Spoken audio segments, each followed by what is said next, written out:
तुम्हारी ही दुनिया में ना जाने कितनी दुनियाएं और बसती है, मगर इंसान सिर्फ उसे ही मानता है जिसे वो देख सकता है। काली अमावस की रात थी। चारों ओर सिवाय हवाएं और शोर के अलावा कुछ भी नहीं था। राजन को आज घर लौटने में देर हो गई थी। रात के सन्नाटे को वो अपनी साइकिल से चीरता हुआ चला जा रहा था। वो गांव की नदी तक पहुंचा ही था कि तभी उसे नदी के पास एक काला साया दिखाई दिया जो नदी के किनारे पानी को घूरे जा रहा था। इतनी रात को नदी के पास देखकर राजन के ना जाने क्यों रोंगटे खड़े हो गए। उसे ऐसा महसूस हुआ मानो उसके पैर साइकिल के पैडल पर जम गए हो। राजन कपकपाते हुए होठों से बोला, कौन है वहां पर? राजन ने इतना बोला ही था कि अचानक वो साया बिजली की रफ्तार से दौड़ता हुआ राजन के नजदीक आ गया। राजन की नजर जैसे ही उस साये पर पड़ी, उसके हलक से एक भयानक चीख निकल गई। इस घटना के 1 महीने बाद अर्जुन का सारा ध्यान ड्राइविंग पर था। उसकी पत्नी शिखा कार में ड्राइविंग सीट के बगल में बैठी हुई एक मैगजीन पढ़ रही थी। शिखा ने मैगजीन रखकर अर्जुन की ओर देखकर कहा, और कितनी दूर रह गया है तुम्हारा गांव अर्जुन? बस थोड़ी ही दूर रह गया है, आधे घंटे में हम पहुंच जाएंगे। तुम्हारे चेहरे पर इतनी टेंशन क्यों है? टेंशन क्यों नहीं होगी शिखा, मैंने अपनी माँ को बगैर बताए तुमसे लंदन में शादी जो कर ली। पता नहीं माँ तुम्हें देखकर कैसे रिएक्ट करेगी। डोंट वरी अर्जुन, मुझ पर भरोसा रखो। तुम्हारी माँ को मनाने की जिम्मेदारी मेरी है। आई होप शिखा ऐसा ही हो। यकीन मानो अगर ऐसा हुआ ना तो मेरे ऊपर से एक बहुत बड़ा बोझ उतर जाएगा। अब मुस्कुरा भी दो यार। अच्छा, तुम बता रहे थे कि गांव में तुम्हारी बहुत बड़ी हवेली बनी हुई है, कुछ बताओ ना अपनी हवेली के बारे में। अरे 15 मिनट में हम वैसे भी पहुंचने वाले हैं, तुम खुद देख लेना। कुछ ही देर में अर्जुन अपने गांव वीरपुर अपनी हवेली में खड़ा हुआ था। अर्जुन की मां अर्चना देवी अर्जुन के स्वागत के लिए हवेली के बाहर खड़ी हुई थी। अर्जुन ने दौड़कर अपनी मां के पैर छुए और डरते हुए बोला, ये शिखा है माँ, मेरी पत्नी। हम दोनों ने लंदन में शादी कर ली। अर्जुन की बात सुनकर अर्चना देवी मुस्कुराकर बोली, कोई बात नहीं बेटा, एक ना एक दिन तो तुझे शादी करनी ही थी। इतना बोलकर अर्चना ने अपनी बहू को गले लगा लिया और वो अंदर आने का इशारा करती हुई वहां से चली गई। अर्जुन को अपनी माँ का ये बिहेवियर देखकर बहुत ज्यादा हैरत हुई। उसे उसकी माँ इस बार बहुत बदली हुई सी लगी। अर्जुन पूरे 10 साल बाद लंदन से आया था। अर्जुन उन्हीं ख्यालों में खोया हुआ था कि उसके कानों में उसकी पत्नी शिखा की आवाज टकराई। अब क्या बाहर ही खड़े रहने का इरादा है क्या? अंदर नहीं चलोगे? कौन से ख्यालों में गुम हो गए? मुझे लगा था माँ को मेरी शादी के बारे में जानकर बुरा लगेगा, मगर माँ को तो जैसे कोई फर्क ही नहीं पड़ा। अजीब आदमी हो, ये तो अच्छी बात है। मुझे मेहनत करने की जरूरत ही नहीं पड़ी। चलो अब अंदर भी चलो। अर्जुन और शिखा अंदर की ओर चले गए। अर्जुन ने देखा कि उसकी हवेली में सन्नाटा पसरा हुआ था। उसे याद था कि उसकी हवेली में बहुत सारे नौकर चाकर हुआ करते थे। डाइनिंग टेबल पर डिनर के दौरान अर्जुन अपनी माँ से जो बोला वो सुन उसकी पत्नी शिखा और रहस्यमय अंदाज में मुस्कुराकर लगातार देखे जा रही थी। माँ, हवेली के सारे नौकर कहाँ गए? मैंने सबको छुट्टी दे दी बेटा। लेकिन क्यों माँ, तुम्हें तो काम करने में बहुत ज्यादा तकलीफ होती होगी। नहीं बेटा, मुझे कोई तकलीफ नहीं होती। कुछ वक्त से मुझे सुकून और सन्नाटा अच्छा लगता है। अर्जुन इससे पहले अपनी माँ से कुछ कहता कि उसकी माँ ने उसे बोलने से रोक दिया। अर्जुन चुपचाप खाना खाने लगा। खाने के बाद अर्जुन और शिखा बेडरूम में चले गए। अर्जुन बेड पर सोच में लेटा हुआ था कि अचानक शिखा अर्जुन से लिपट गई और वासना का तूफान अपने चरम पर पहुंच गया था। अचानक शिखा को दरवाजे पर 2 लाल लाल आंखें दिखाई दिए। उसे ऐसा लगा जैसे कि कोई उसे देख रहा हो। शिखा ने तुरंत बेड से उठकर अपने कपड़े पहन लिए। क्या हुआ शिखा? अर्जुन, मुझे ऐसा लगा जैसे कोई हम दोनों को देख रहा हो। पागल हो गई हो क्या?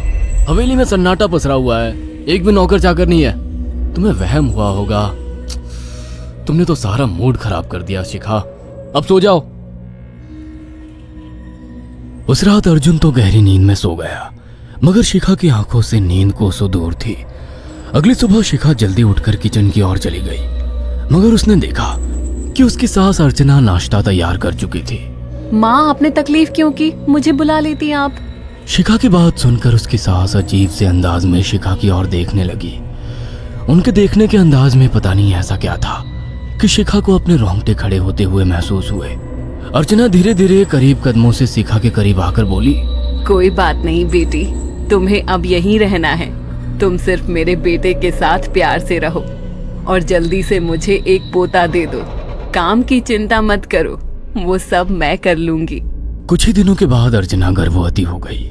उसे हवेली में रहते हुए 6 महीने से ज्यादा वक्त हो चुका था और इन 6 महीनों में उसने नोट किया कि जब से वो गर्भवती हुई है, उसकी सास अचानक से आकर उसके पेट पर हाथ फेरने लगती और अजीब से अंदाज में उसके पेट को घूरने लगती।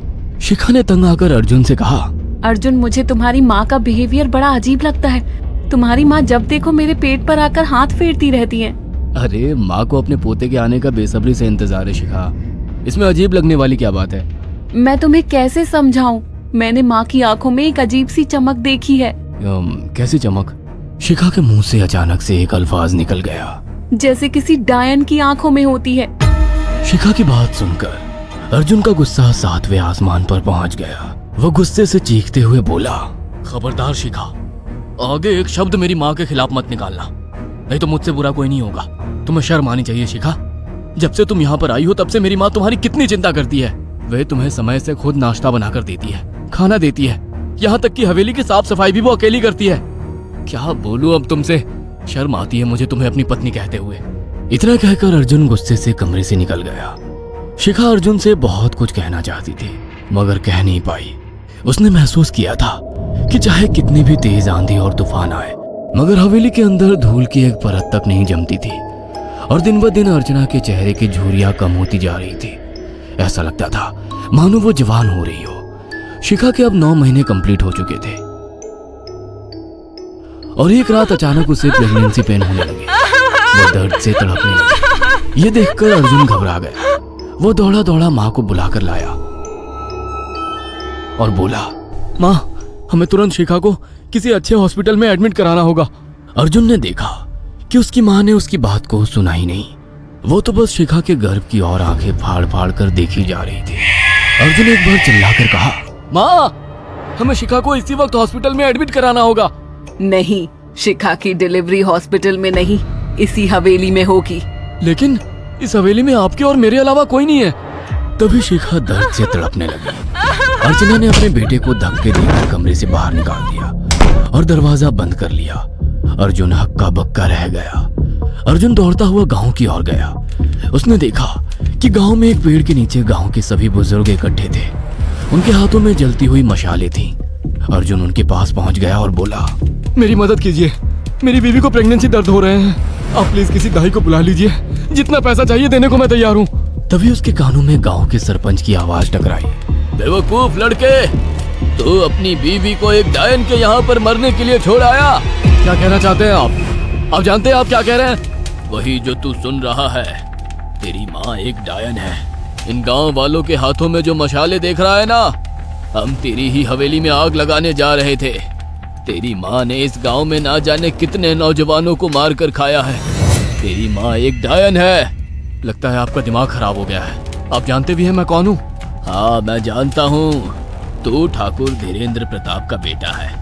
तेरे पिता को शक हो गया था कि तेरी माँ एक डायन है, इसीलिए उन्होंने तुझे हमेशा उससे दूर रखा।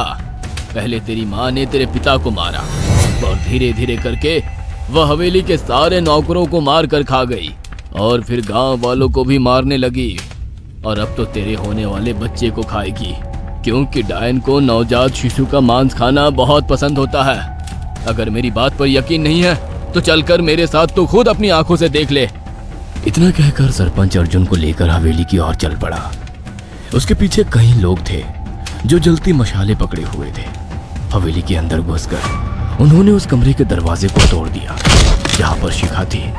कमरे का मंजर देखकर अर्जुन के रोंगटे खड़े हो गए। उसने देखा कि उसकी माँ एक बेहद भयानक रूप में उसके बच्चे का मांस खा रही थी और उसकी पत्नी शिखा फर्श पर मरी हुई पड़ी थी और पूरा फर्श खून से लाल था।